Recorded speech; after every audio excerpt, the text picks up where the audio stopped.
Next day నాకు తెలిసింది ఒక లేడీ ఇలా ఉందంట, కళ్ళు తిరిగి పడిపోయిందంట, ఆ తర్వాత ఆవిడ పాపం చనిపోయిందంట, ఇలా యూనో కిడ్ ఉన్నాడు అంటే నేను షాక్లో గురయ్యా. అంటే నాకు తెలీదు అసలు, నెక్స్ట్ డే వరకు నాకు అసలు తెలీదు. I had no idea.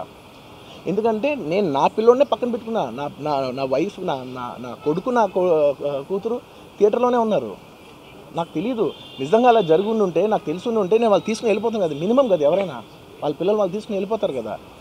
నాకు తెలియని కూడా తెలియదు. సరే పిల్లలు వాళ్ళు చూసుకుంటారు, మనం వెళ్ళిపోతే క్రౌడ్ క్లియర్ అయిపోతే, ప్రాబ్లమ్ సాల్వ్ అయిపోతే, నేను వదిలేసి వెళ్ళిపోయా. అలాంటిది నాకు తెలిసి కూడా నేను సినిమా చూస్తూ ఉన్నాను, ఇలాంటి ఫాల్స్ అలిగేషన్స్ వస్తే చాలా బాధ వేస్తుంది. పిల్లలు ఉన్నారు సార్, పిల్లలు వదిలేసి వెళ్ళిపోతాను నేను.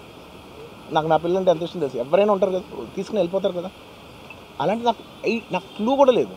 నేను ఇంటికి వెళ్ళిపోయిన తర్వాత నేను వెళ్ళిపోయిన నెక్స్ట్ డే నాకు మార్నింగ్ తెలిసి నాకు చనిపోయారంటే షాక్ అయ్యాను నేను.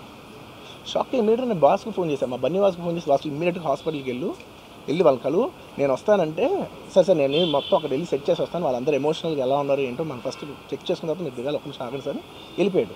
వెళ్ళిపోయిన తర్వాత వాసు నేను వస్తానంటే, సార్ మీరు రావద్దు ప్లీజ్, దయచేసి మీరు హాస్పిటల్ రావద్దు, ఇక్కడికి గందరగోళం అయిపోద్ది, నేను నైట్ మీరు థియేటర్కి వెళ్ళారు, ఇష్యూ అయింది, యూనో చాలా ప్రాబ్లం అయింది, ఇప్పుడు మీరు హాస్పిటల్కి వచ్చి మళ్ళీ ప్రాబ్లం అయితే మాత్రం సార్ చాలా ప్రాబ్లం అవుతుంది సార్, నేనే వాళ్ళని కొంచెం వాళ్ళ రిచువల్స్ అన్నీ అయిపోయిన తర్వాత మీ దగ్గర తీసుకొస్తానని చెప్పాడు.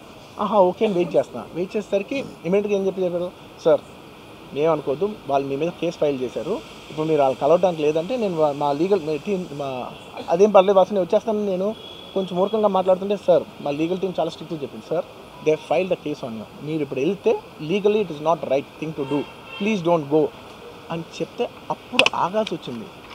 సార్ నాకు ఒక్కటే విషయం చెప్తా సార్, ఎవరో వైజాగ్లో చనిపోతేనో, లేకపోతే చనిపోతున్నారంటేనో, లేదంటే విజయవాడలో చనిపోతున్నారంటే ఒక పెద్ద ఆవిడంటేనో, లేదంటే చిరంజీవి గారి ఫ్యాన్స్ మన నూర్బాయ్ లాంటి వాళ్ళు, లేదంటే కళ్యాణ్ గారి ఫ్యాన్స్ మన ఎవరో అంటేనే వాళ్ళందరికీ నేను వెళ్ళి పర్సనల్ సార్ ఇక్కడి నుంచి విజయవాడ వెళ్ళాను సార్, ఎవరినో కలవటానికి ఒక లేడీని, ఒక వైజాగ్ వెళ్ళాను ఇక్కడి నుంచి ఎక్కడో ఉప్పలు ఉంటే ఎక్కడో దాటి ఉంటే అక్కడికో వెళ్ళాను. అలాంటిది నా ఓన్ ఫ్యాన్స్, నాకు నా ఫ్యాన్స్ అంటే ఎంత ఇష్టం మీ అందరికీ తెలుసు, అలాంటి నా ఓన్ ఫ్యాన్స్ నా ఓన్ థియేటర్లో నేను ఉన్న ప్రెమిసెస్లో అలా జరిగిందంటే నేను వెళ్ళి కలవనాలని, వాళ్ళు కలవాలి నాకు ఉండదా, అది మినిమం కదా. అసలు ఎవడైనా వెళ్ళి కలుస్తారు, ఎందుకు కలవను నేను కలవపడడానికి ఓన్లీ రీజన్ ఏంటంటే I'm legally I'm tired, I can't go.